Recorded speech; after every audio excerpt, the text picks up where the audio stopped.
جی بڑا استعفیٰ آ گیا اور استعفیٰ دیا ہے ایچیسن کالج کے پرنسپل مائیکل تھامسن نے، اور مائیکل تھامسن کو کیا گیا پریشرائز۔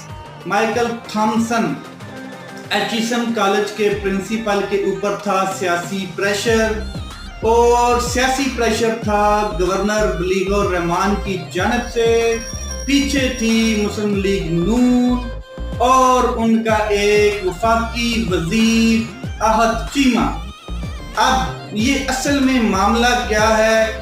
مائیکل تھامسن نے جو استعفیٰ دیا ہے اس کی حقیقت، اس کے بعد احد چیمہ کی حقیقت، اور گورنر بلیغ الرحمان کس طریقے سے ہاؤس آف شریف کے بنے ہوئے ہیں پی ایم، کیونکہ وہ ایک آئینی عہدے کے اوپر ہیں اور ان کو چاہیے